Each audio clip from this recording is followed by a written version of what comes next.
Well, welcome to the Dream Labs. Dr. Contrast Live here, and as promised, some of the notifications I put out just maybe a couple of hours ago, I just want to go back into a portfolio review, and I thought it'd be kind of interesting to do so for this following reason. I think it's really important, especially when you're doing things like this on a stream system, that you begin to look at the variety of things you can do with your drawing skills. I mean you, and I mean the audience. Yeah, I've been fortunate to do some pretty cool things over the course of time, but I think it's worthwhile that you get to see some of the things I've been involved in addition to just going from lesson to lesson or from sketch exercise to a sketch exercise. Monday or Tuesday, Wednesdays, and Thursdays.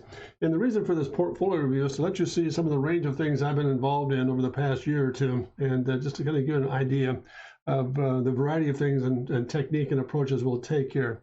And again, the subtotal for the stream to me today is I'm going to ask a series of questions at the end of the stream to get a poll from you all about direction to take. I would love to, for example, I'll let the cat out of the bag right out of the way here. For future reference, maybe next week or starting at some point very soon here, I would love to start introducing some very quick, what I refer to as rapid watercolor studies. With a sketch rendering skill. I mean, it's a pretty imposing setup, but nonetheless, I like to look at that car. Well, thank you, Realistic. It's a pretty imposing system or network, but I think it's an interesting approach. And again, the reason I bring it up, and I'll discuss it throughout the course of the afternoon here, is that I want to bring to you, each one of you, the audience factor, for example, the range of skills, for example, from marker, pencil sketch, marker, pastel, watercolor, tone paper. There's such a range of things to deal with that I think that's interesting, that really we need to look at not just the typical approach to design thinking, so to speak, or problem solving, but the range of skills that allow you to become very, very productive with your drawing skills. So let me start here. I'll go through a series of things. I'll do as best I can to not bore you to death and just explain some of the portfolio work we've done here. And again, the purpose of this stream today is to illustrate the range of skills that we can involve ourselves in and the techniques we can use, in addition to doing professional design work for clients and so forth. So bear with me here, folks. This is done for Renault. Just a nice future series of some little concept coupe work here. Very, very fast ballpoint pen and marker study here. And the second sketch was just a variation coming around the same process, but turning the vehicle around and looking at a front three-quarter study of what this vehicle might look like. And this is all pastel and marker. This one, for example, the first one we looked at, this was all ballpoint pen and marker. Very quick little sketch. And then the second one here is slowing it down a little bit more, getting some front-end graphics. This is the piece that I use on my screen setup when I go live, for example. This is a little pastel marker sketch based on that initial concept here. So that was a phase 2. That's pastel marker. Then we get into things like this from Maserati. This is a very, very quick, again, study in pastel ballpoint pen, and it's for the Maserati Gran Turismo GT Sport Series. Again, just a rear three-quarter study of approach with the Maserati logo and so forth, and a little bit of a character flavor of what they're moving toward as far as maybe overall body character and design language. So that's part of that process. Feel free, if you have any questions as I go through this stuff, gang, to stop me, and we're going to slow them down a little bit. BMW 5 Series, looking at maybe some future think on what that vehicle might begin to look like. Just again, this is a Prismacolor pencil sketch, a little bit of marker, and that's about it. Those two systems coming together. Very little marker in this one, was all pencil and pastel. Again, the depth, for example, pardon me, that you work with, and just line weight studies. And we're going to get at some of the line weight things in some of the lesson plans we go through down through the lessons here. Coming up are things like line weights and line proportion, line speed. All those things become part of the process. So this is a very quick study of a BMW, the M1 series, again, pencil. And I like the large wheels on it. Gives it, yeah, I do too. That's going to get an over gutty look to it there, Ballistic. You're right. Hey, how you doing? 5 months. Can you believe it? Hey, Shadow Warrior, man, good to see you. Boy, I really apologize for the long silence on my end, and you've been very busy, and I've been putting pieces together at this end. So great to have you on board. This could be a very quick little portfolio review here.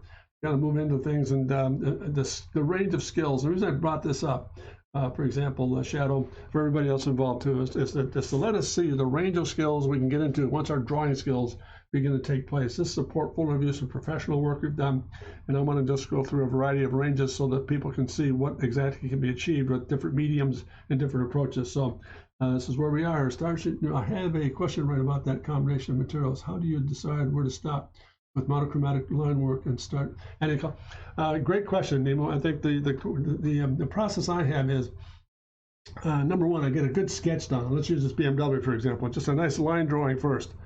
And I'll come back in and just select. I'll be very methodical now. Once a sketch is down, I'll become very methodical about, all right, now we're going to go into this thing. Let's get some shadow in here. Let's get to the side of the pencil, do a bit of tone work along where that radius is.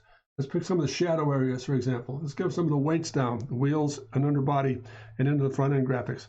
And that's where I think the determination is made there, from step to step. I hope that answers your question, Nemo. You decide, for example, once the surfaces begin to read, just leave them alone. There's no need to fussy them up. If you get into, again, it comes back to what we were talking about earlier, some of the earlier streams. So remember the whole concept of lightest lights next to darkest darks? Look at the pattern here. Light, dark, light, dark, light, dark, all the way down and all same across here. Dark, light, so dark, and so forth. That pattern begins to move through it. So hopefully the answer to your question is, when you can have combined materials, get a good drawing down first. Then decide where the hard shadows are, and in between that, then pick up where the tones are. And the biggest lesson of all, Nemo, is this. When you go through any given drawing, always look at there's a 3-step ratio. 25% paper, 25% sketch, and 50% just the thought process. So it's back and forth with looks good, the amount. Yeah, that's exactly right. Yeah, that's exactly what it's all about. It's getting down to making decisions about getting a pattern set. Hey, Brad, how are you? Didn't know you was streaming. Yeah, I'm sorry about that. I just every Wednesday, Thursday, and Friday. Or maybe Tuesday, Wednesday, Thursday. I'm sorry. Glad I checked in. That's a good deal. So I hope, does that answer your question there, Nemo, hopefully? Get the line drawing down first, lay in the hard shadows, then come right back in and just soften things off, for example, just enough tone. That's great. Thanks very much. Let's see, Brett. I'm doing well, Brett. Thank you. It's good to have you on board. So there's a BMW study done in pencil and pastel, just 2 simple materials, line drawing first. This is done for Audi. Again, another little thumbnail study, Audi R8, next generation little concept study here. Putting some graphics together. Again, same simple process. Getting together with a good pencil sketch and pastel. That's all this is, just 2 materials. And I can't stress enough for all of you that are watching here or tuning in today, it's all about drawing skills. 4 rings, yes, the 4 rings, you got it. The 4 rings of bliss. Neat stuff. So I can't stress enough the importance of great drawing skills. And we've talked a lot about this as well, so I hope I'm not being redundant. Perspective is the genesis of illustration. Once we understand perspective and how it functions, no matter what the subject matter is, that is a driving force to great things being done. So I'm going to as future reference and future materials come along here, and lesson planning and so forth, and even illustration or design streams, I'm going to start emphasizing a lot more perspective on how it begins to function. Because if you understand the perspective, the great thing about it is, once you begin to understand perspective in cases like this, the more you can cheat the view. You can actually exaggerate this. By the way, I've been practicing your method and drawing circles, and it helped. Yeah, that's great, Brad. Excellent. Excellent news. Let's move along here, not to bore you. Here's a little marker study. This is all marker and pastel. This is done for Kozlowski's NASCAR machine. And again, a really quick little study. It's a very large sketch, and this is a reduction down of the original drawing itself. So this is all a lot of marker, very little pastel in some areas, and just the background area and some of the ground shadows. But again, notice the drama of the view, cheating the view, for example. I thought that was an image at first. No, it's an actual illustration or sketch of Kozlowski's Chevrolet. Credit One Monster. So a good friend of mine who's a big fan of his. Who we got here? Oops, coming on board. Who's joining us? We got to just, oops. Take a little while to get there, whatever it is. What was that? I don't know what that was. Anyway, again, the purpose of today's stream is to get into the fundamentals. Welcome, name I couldn't say. I didn't see it. I can't, whomever you are, thank you very much for coming on board here. So sorry, I could not pronounce your name. Forgive me. Again, method. Again, simple drawing, good drawing skills, and then picking the right medium for the right approach. So this is, again, a marker, all marker study, and a little bit of pastel, and drawing some of the things. Again, I think I've said this too, and I don't want to be redundant about it, but I really believe this is so interesting and so powerful. I've said in the very beginning, and it's another Meadism back in my days in school at CCS. Sid Mead was a master at it begins with drawing and it ends with drawing. And that's what happens here. You get a good drawing down, you put all the materials in, like marker, pastel, color, and so forth. Then you come back in and it ends with drawing, coming back in and detailing some of the pieces and outlining and getting into the fine-tuning parts of the sketch itself. It doesn't come about by media. It comes about by medium, going back in and drawing into it. So let's see. There's that one. This is an interesting piece. This is an illustration that was done very recently here for Corvette Motorsports. This is the one and only Grade 8 and the C8R series. This is the Silver Arrow series of the Corvette Racing series, the new C8. Again, just a simple piece that was put together for Corvette Racing Team. Again, this is a pencil sketch with a little bit of marker involved here. This is all pencil here. This is a little, I take that back. It's all pencil. This is all pencil as well. And a little bit of soft pencil. This is an interesting technique back here. I'm going to show you that one of these days in the stream, where you actually take Prismacolor pencil, lay it down, and use a Webro pad. One of these guys, for example, take that Webro pad and begin to move it around, and you get a real, almost like a soft airbrush watercolor property. Under the winning bets, and yeah, it is terrific. It's doing an excellent job all the way through the lineup here. So that's another pencil sketch, a variation again. But again, notice the drawing. Let me rephrase that. That sounded awful. Notice how important it is to really understand how drawing works. And I'm still learning like you are. Everybody out there, please hear me well. I'm still learning about this craft. It's really amazing. What's the name of the cloth thingy? This is called a Webro pad, W-E-B-R-I-L. They're used in the printing business for cleaning out presses. It's a very soft cotton. And what I love about it, Brad, is when you work with it, you can model things in, for example, and smudge things around and makes it look like an airbrush, very soft quality. And I'll be showing you some of that stuff in technique-wise in the next few streams here. Very good. W-E-B-R-I-L. Webro pad. Got it. So that's that. Let's see. Shadow, a question there, Brad. I've driven one. Yeah, they're loud. Yes, they are loud. Thank goodness. You have great hearing. We're in excellent shape. All right, let's go to the next one. This was done for Alessandro Zanardi when he was with IndyCar. This is, again, a quick marker sketch, marker pastel, and a little illustration work on a piece of his up in the upper corner when he was with IndyCar prior to him going to Europe.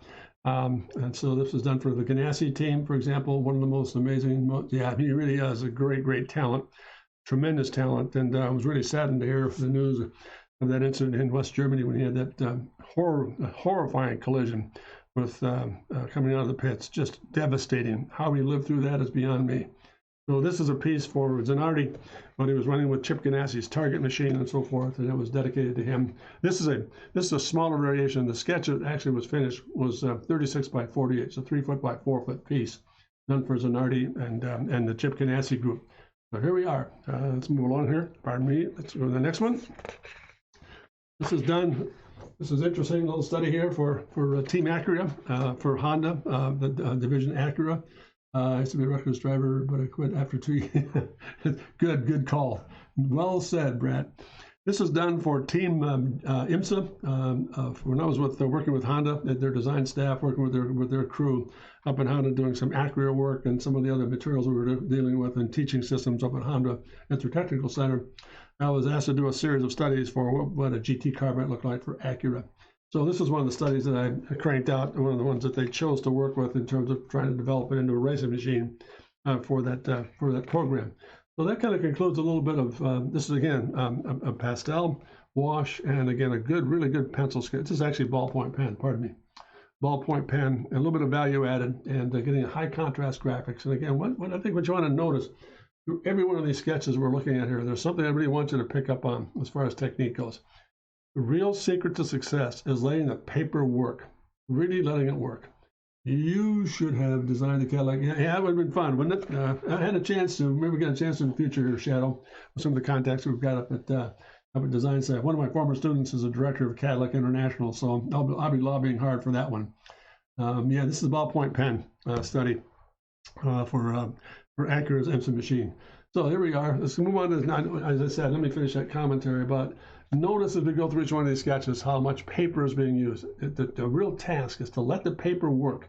What I mean by that is don't fill it all in. Pick up the highlights. As I said to Nemo earlier, how do you make the determination of when to go from sketch to media? Get a good drawing down, A. B, fill in the shadows, go to the hard points, the darkest, the contrast areas. Then in between, come back up into the sketch and just pick up the middle tone values and keep it soft and let the paper come through. So that's that. Let's go to this. There's one phase down. Let me just kind of get this organized here again. Let's move on to something a little more effective in terms of, there's a stack of things I just brought out too as well. This was done for Corvette. This is a large piece of thing, get that all in there. This is done when I was a chief designer for at Corvette, at Chevrolet, for example.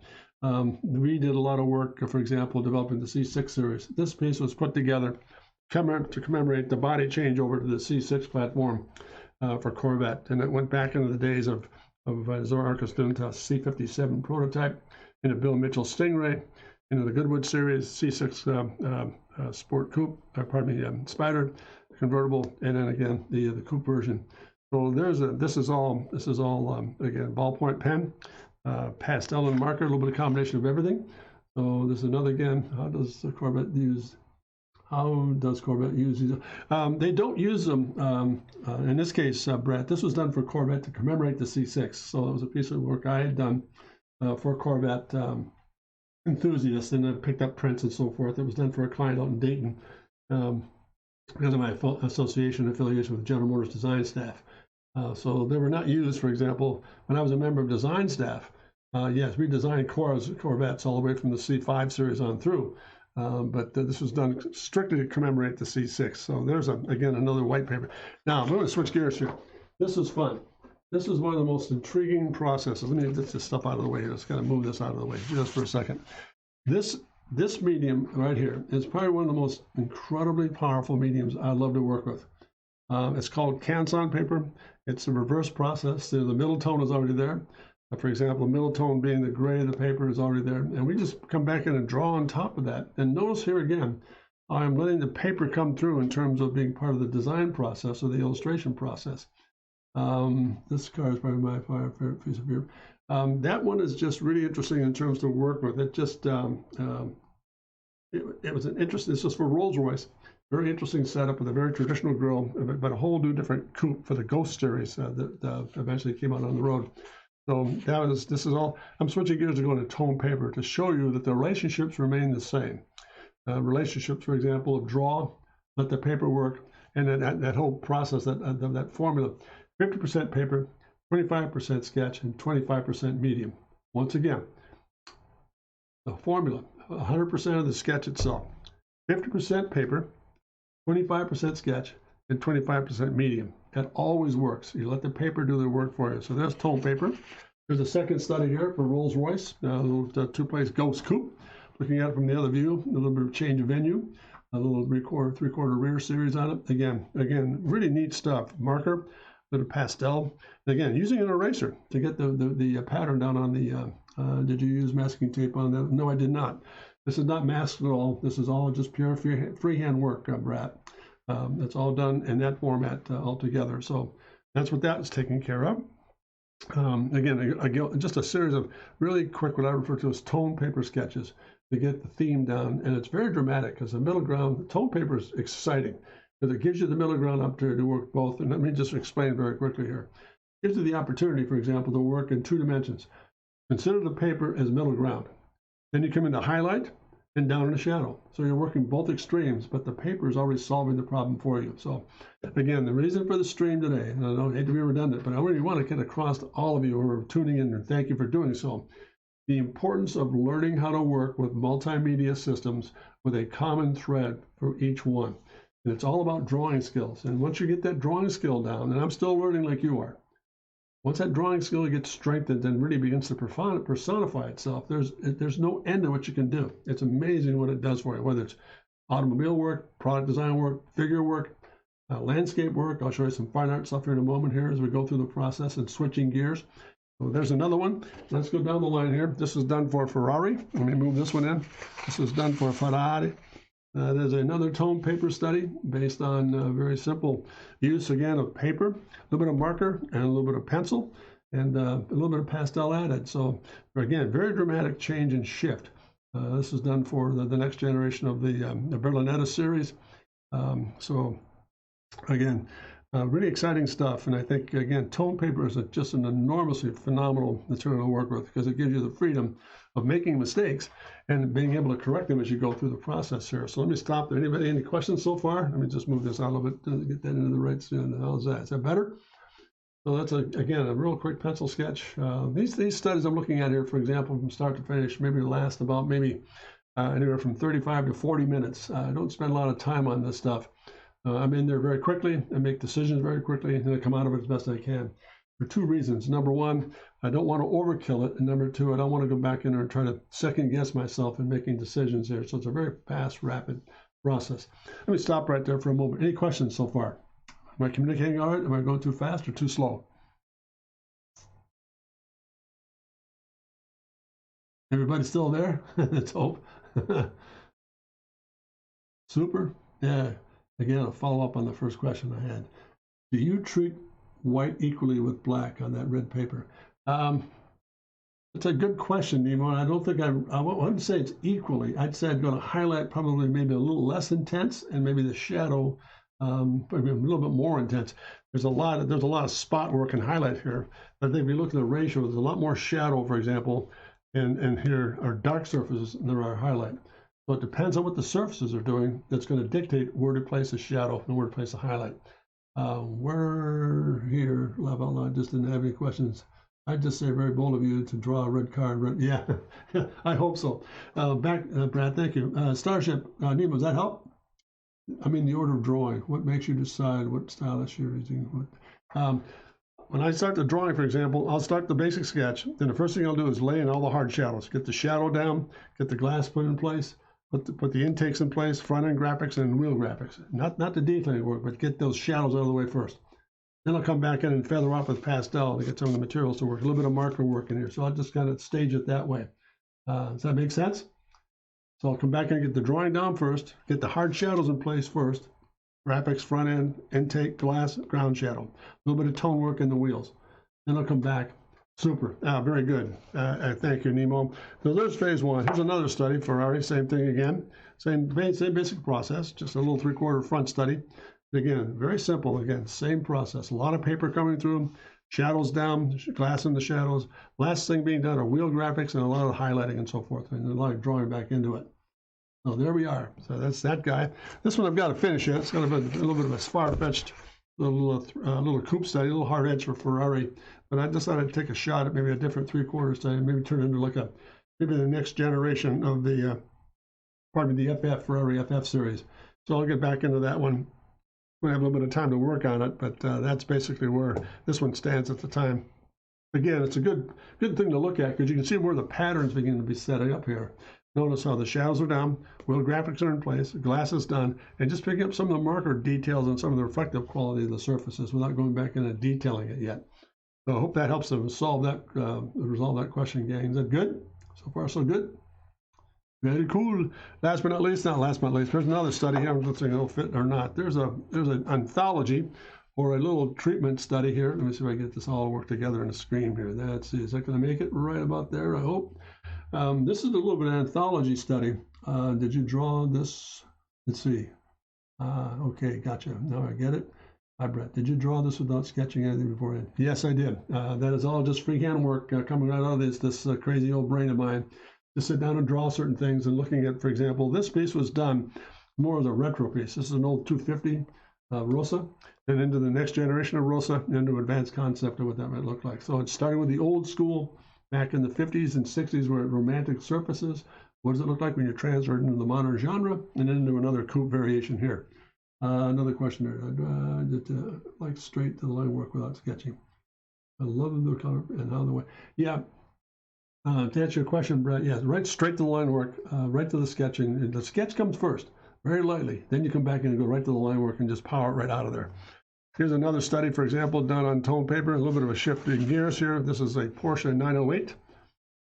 Really quick little study here for, again, working on yellow as a background. Again, notice again, a lot of paper coming through, a little bit of tone work, a little bit of pastel work, a lot of backgrounding. And again, high contrast. Really interesting how the high contrast. We are building that car. All right, I love the bolts. So notice again, the point I'm trying to get across with this whole stream today is again with a variety. I mean, it's infinite. It doesn't have to be drop dead scientific. There's a process to it, yes, of course. But I think the idea of just having fun with it all and changing mediums, I think that's what keeps us fresh. I've got a bad habit of changing medium all the time. Ballpoint pen, tone paper, pastel, marker, watercolor. I change to keep things fresh, and I'm learning as I go, just like you are. So this is another study again in the 908, the very wide, low proportion, just a wicked looking machine. A lot of fun to work with, and again, variation in technique is just terrific. Here's another going back to a four-place Ferrari four-place coupe. Little thumbnail study up on top of what the overview might look like, and then going back into a very stiff elevation of getting that format down. Very rigid, very anti-Ferrari, so to speak. It's a little bit more linear. I wouldn't call it a bad habit. It's certainly yeah, that's great.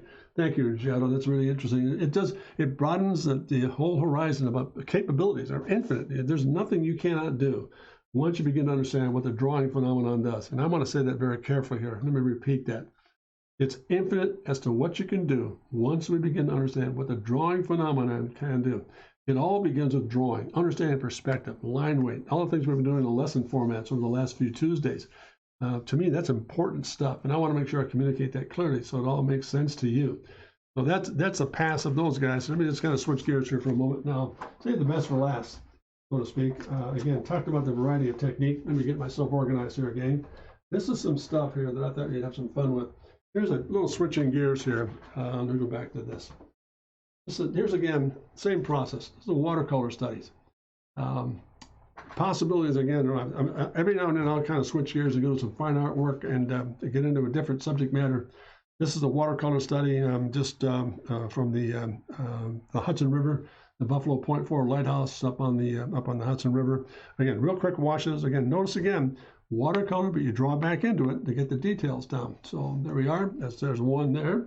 There's another one here. Let me just move this. Let me do this. I'll get this up out of the way. Here's what's interesting about this.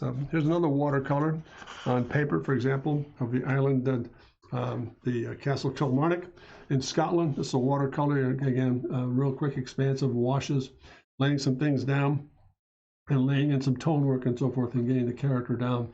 And again, the reason, again, for going into this direction is to let you know that I'm just not really all tied into product design. I love fine art work, and the reason getting into some watercolor work and different subject matter is to again bring that what I learned here into the design process, because it all works together. So that's another possibility here, working with some of this stuff. Here's Island Dunnen and Castle Island Dunnen up in the Firth of Fife up in Scotland. That's another little watercolor study. Again, really rapid, maybe about an hour and a half to 2 hour watercolor study, laying down washes and drawing back into it and having fun, and learning how to take that stuff and bring it right back into the design process here. There's another study here for a little watercolor study for the lighthouse at Squirrel Point in Maine. Again, real fast. I brought what Doc is trying to say. Once you learn to draw, you can go in any medium you want to. And go into pixel art and digital art and graphic. Yes, absolutely. There's nothing that prevents you from going that route. And I think in time to come too, Brad, I'm going to start moving into some digital stuff once I get my equipment up and running here, moving around a little bit more freely with it. I definitely want to show that variation. You can do that same thing with that medium. Absolutely, the drawing skill is everything. So here's again another real quick little watercolor study of this lighthouse study up in Maine. Very fast. I give myself, maybe in a case like this, maybe about an hour and a half or 2 hours to finish. And sometimes they're even quicker than that. This is a little Lane study in England, getting down to a little watercolor, just getting the graphics down. I haven't had a chance to finish it yet. It's a partial line drawing with, again, watercolor, just laying in some washes and getting it set and coming back in maybe later on. I'll pick up some of the roof graphics and some of the city. I just wanted to let you see part of the drawing process in combination with the watercolor itself. Just laying down washes and being very spontaneous. Let the brush and the water do the work for you. Don't force it. Keep it nice and fluid. Keep it transparent, and again, build back into it. There's another little watercolor study here of, again, another further variation here on it. This is, again, another watercolor study of Island Dunnen up in Scotland. I went back in again and to kind of refined some things, kind of simplified some of the shapes, so a little more graphic with it, and got more of the landscape in the background. Again, with an angrier sky, like is most of the case up in the Firth and northern Scotland. All the reflection, yeah, there it is, just bringing it right back in. So Again, notice, I'm glad you brought that up, Brett, because that's one of the things that's nice about switching gears from design world to the fine art world. I'm a firm believer that one complements the other. I'm not a purist in terms of being, quote, design guy. I'm not a very good designer, but I'm not a purist. What I love to do is begin to mix and match the combinations. For example, what I've learned in fine art from guys like Lagasse, Sid Mead, Jack Andrews, the great ones, for example, I've dealt and worked with. They were all great fine artists, and they took that fine art skill and put it into design. That's why their work is so unique, because it didn't have a, quote, design label on it. And please forgive me, I'm not being critical of that design label. I'm not falling in love, for example, with, quote, pure design. I want to be very infinite and very lucid in all the things that I do here. So that's one of the reasons I love to go to watercolor and different mediums, for example, for that very reason. And the last one, I'll just kind of go through the watercolor study. It's a really fast, almost no more than about, I gave myself about 10 minutes on this one. This is my dream to become almost as good as Andrew Wyeth. It's a little study, just laying down a wash, and again, this is all done with brush. There's no little drawing in this one. This is all done with one chisel brush. Laying down the wash, put a little bit of color back into it, and lay down the surfaces, and a little bit of water and pond up in front. And this is the Lancaster Valley in Pennsylvania. What if there's a medium that I want to marry? Would it really be that bad? Yes, it would be. As I said before, I think the thing I'd like to have you caution against, Brad, is this. Never fall in love with your work. It leads to a quick divorce. Don't marry into one medium. Yeah, have a favorite, so to speak, but don't let that become your whole reason for existence. I'd move around it as best you can. That keeps you marketable, keeps you fresh, and adaptable to certain things that come along the way in your professional career. It's been really a big help to me over the years. I mean, I've never been slow. I've always been very busy. And I think that's part of the reason, because of the flexibility I've been able to maintain and learn over the course of time. I hope that helps. Let me get these guys out of the way and we'll switch gears again. Let's wrap this thing up with this here, guys. Last but not least, you can do the same skill into some of the watercolor stuff. Here's a little watercolor study of the Ferrari 821 Berlinetta. Just a little ballpoint pen sketch, pencil sketch, a little bit of watercolor wash, and laying the Ferrari logo up in the corner. So again, that's one of the systems I've dealt with. Now we switch gears from fine arts back to design again. And notice how I've learned how to work with some of those things from the fine arts pieces right back into what's taking place in the design side of life here. So that's that guy coming down the pike here. Now we've got this is a little GT40 study, a little watercolor study of the GT40. Just real fast, framed it all off with masking tape and washed and put the sketch down, lay in the washes and begin to just pull that thing right out of the page itself, and that's it. So again, watercolor is a great medium. I love it. It's one of my favorites. Other than tone paper, I mean, I love all of them, but I'm not going to marry to them, Brad. I love them all. I respect them all, but I want to make sure I'm really adept with as many as I can here. Watercolor is one of my favorite mediums because it challenges you to really think quickly, make fast decisions, and be very assertive of what you do with it. So there's a little study in the GT40. This is a Briggs Cunningham front-end study of the GT Coupe. Again, another little fast watercolor study. Giving myself about an hour or so to work with that guy. And just very graphic in terms, again, notice how much paper is coming through. A lot of hard shadow, and even if you're still there, a lot of hard shadow, and picking up the background and coming back in and just drawing back into some of the details of some of the work we're working with here. Because I'm hell-bent on being an animator. Yeah, that's great. If you're hell-bent on that, becoming an animator, that's just absolutely amazing how you can work with that, Brett. That's terrific. Being an animator is absolutely, be really fastidious about being there. But when you arrive at the animation series, keep your ranges open, and that'll keep you much more marketable and fresh, and you always find a place for you in the marketplace. Starship, yep, I'm just, don't be in awe anymore. You're doing some cool things here. Pixel 8 just subscribed. Hey, Pixel, what's happening? Get the head on board there, doctor. Jeez. So again, this is a watercolor series. Again, Pixel, if you're there, I just want to make sure that the purpose of today's stream is to slow things down a little bit and pull some professional work in that I've done for clients to show you the range of skills that drawing will allow you to move into. And the pleasure for me has been working with just what I refer to as unbelievably powerfully talented people. I've had situations come in where I've been consigned to do this.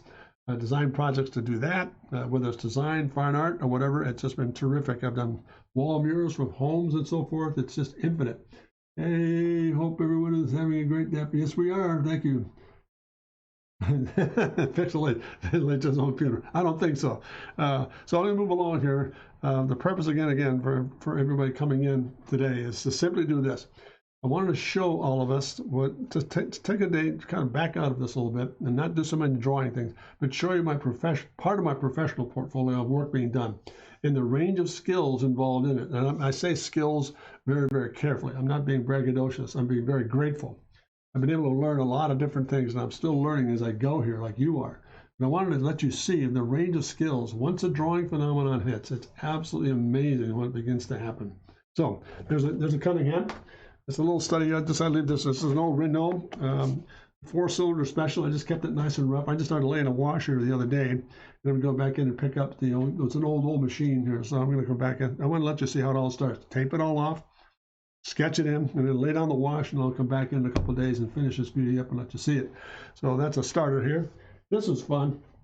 I had about maybe 10 minutes this morning. So I'm going to do a little watercolor wash here. So I laid down a sketch and think about it, and truthfully speak, this is the truth. I said, okay, I'm going to give myself 10 minutes. What can I really get done in 10 minutes time here? So I just laid down a little sketch and just mix up some, I think this has, what was it, Payne's Gray, no, pardon me, lamp black, and a little bit of crimson. And just laid down a wash and took a flat brush and just laid in a little sketch. And there it is, real 10 minutes, very quick 10-minute sketch. Not a great design. This is what I refer to for my day-to-day, what's that mean? Watercolor. This is watercolor I brought. This is my day to practice, for example. When I go to practice systems, I'll give myself 10 minutes, whether it's a drawing with pencil or watercolor. I give myself about a 10 to 15 minute window. And the reason I go to 10 minutes in almost every case is to not overwork it. Keep it nice and simple. Again, notice a lot of paper coming through. I'm not filling it all in. I'm letting the negatives and positives really begin to tell the story here. Well, this is a very fast 10-minute little watercolor sketch. It's a test, just to keep myself dexterous and so forth. And that was just done this morning, just before I went out, in fact, this afternoon before I came on the air. So there's that guy. Now this is an interesting one. This is maybe this is for dedicated to Nemo. This is Rudolph Caracciola's W128 speed machine, 1938 speed form. That was a world record holder back in 1938, I believe it was, 36. Interesting, the W128. Oh yeah, really interesting machines. The record car, real fast watercolor study here on paper of that Caracciola machine. Really impressive piece of equipment. From this, for example, the 128. The 128 started the revolution into what is known as the Great Gullwing series, the 350 SL. Just terrific. One of the chief engineers in that program, Uhlenhaut, was the individual behind the 128 series, and he tested it and moved it into the 350 series. Just incredible piece of the Gullwing piece of architecture. Is still one of the greatest machines ever done. Yeah, because the doors were clunky. Yep, that's right. Yes, they were clunky, but a great machine. So there's a little watercolor study there in the W128. This is the infamous Jody Scheckter six-wheeler. It's a watercolor, again, of Jody Schecter's ILF Grand Prix car, the Tyrrell. Yeah, absolutely correct. That's the Tyrrell machine. There's a little watercolor piece here. Just laying down a real fast little study with the six wheels. So you get a little bit of the head gesture, Jody coming in the corner, turning that thing around here, and going right at it, and having a lot of fun with this thing. So pretty cool stuff. Again, but again, notice it's the. Sorry for being redundant here, folks, who are tuned in, but it's the power of the sketch. It's not the medium that does the work. It's the power of the sketch. Once that begins to address all your issues, the more you begin to see how drawing begins to phenomenally fit into the system, the easier the system is to work with. So much easier. Linear, is there a reason why you want six wheels? Linear, to answer your question to that, because it was stupid. He thought he'd get more downforce. He'd try to get a little more quicker in the corners. He tried all kinds of to put the weight down and then go to a much more adhesive system in the surface itself, and never really worked. So that was the reason for the six wheels. It was a very dainty little car, but it wasn't a great performer. Scheckter hated it. So nonetheless, that's the story behind the six-wheel Tyrrell. Shadow question. Do you ever go back into the sketch after you bring out the yeah, I do go back in sometimes, the shadow. I'll go back, like in this case, I'll go back in and do a little bit of line work, for example, and some detailing work and some of the wheel graphics and the like, but very little of it. I try to do most of it by just all brush and water itself. Linear, because they were smaller profile of the Airstream 4-wheel straight. Yeah, that's right. A greater grip. It had great grip, but it just didn't last. So nonetheless, to answer your question, Shadow, yes, I do go back in, but I go back in, as I said before, in many of the streams in the past. The reason is a real formula. It begins with drawing and it ends with drawing. So you draw the machine, go back in a watercolor, put all the pieces together, then go back in and draw the details out that you need. It's like a pit stop. Yeah, there you go. Thanks for the, yeah, there it is. It's sucked in, pit stops and 8 tires. Yeah, it really did. It was a great concept, but it just never functioned in F1, in the history of F1. It was almost as bad as the BRM lobster claw. I don't really remember that one, but that was a real dog. My goodness, the bigger intakes around the front wheels, and the intakes were so big that it actually caused the vehicle to lift in straightaways. It was just, again, ask Graham Hill. He loved it. So there you go. There's the Tyrrell. Last but not least, the infamous Porsche. Let's see if I can get all this in. I don't know if I can get all that in here, but that is I'm moving around here a little bit. This is the Porsche Gulfstream 917. So there we are there. That guy just that's another watercolor. So this is about maybe, 11 by 17 size watercolor of the Gulf machines. But this was back when creativity was paramount, just like Doug's way. Yeah, that's a good point, Shadow. Really well said. That's an excellent point. It all comes down to the same basic process.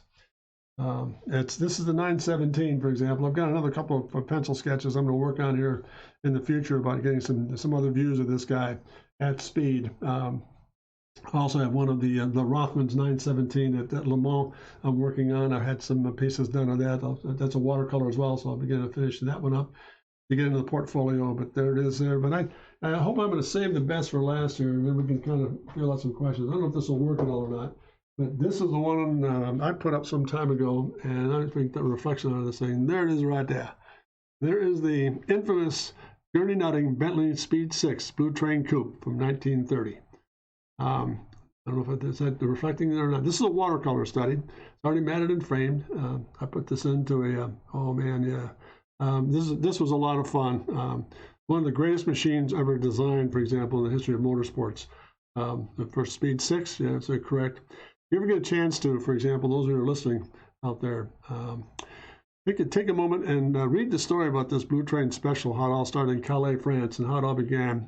You'll find a very intriguing story behind the reason why it got the name of Speed 6 Blue Train. And one of the great infamous drivers from Bentley back in the 30s thought he could beat the Blue Train Special, coming out of Blue Train, meaning the Blue Train itself, out of Calais, Paris, to London.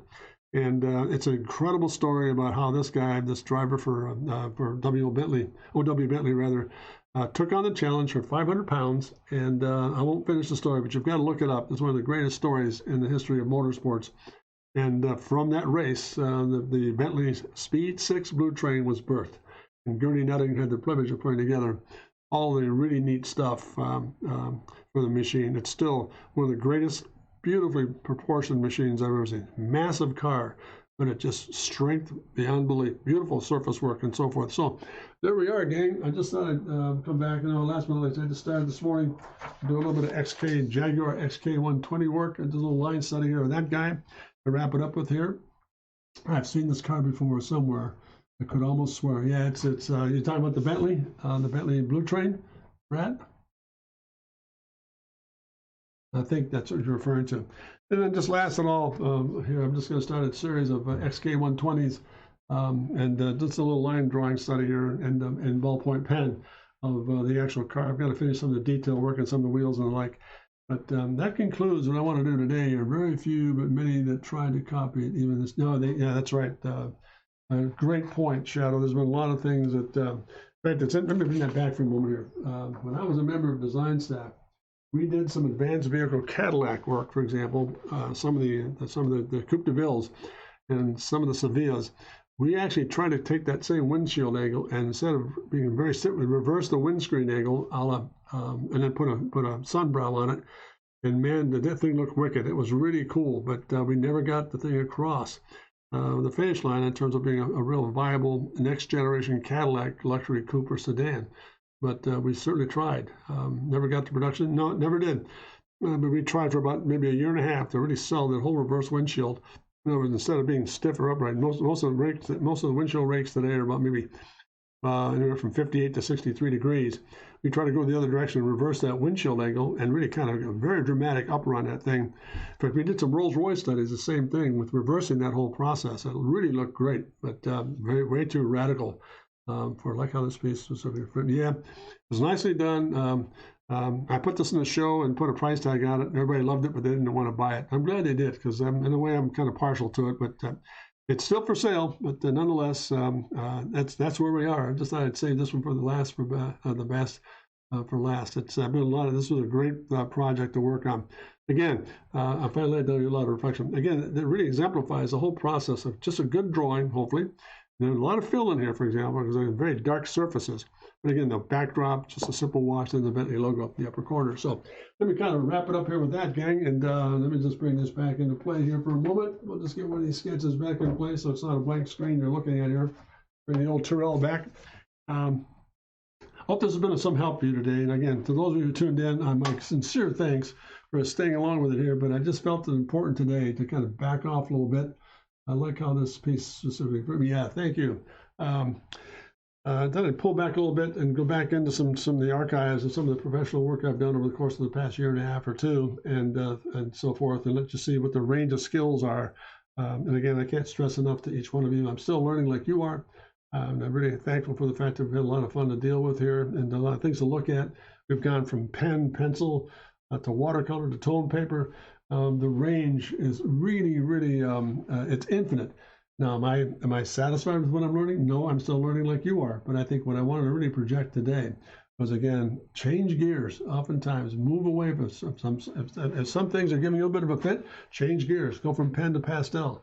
Go from tone paper to maybe a marker. Change around all the time. It really keeps us fresh and open. So I'm going to stop here for any questions from the gang here before we wrap it up here. Anybody at all, please feel free. Any questions about the work, about the scale of operations and so forth, feel free.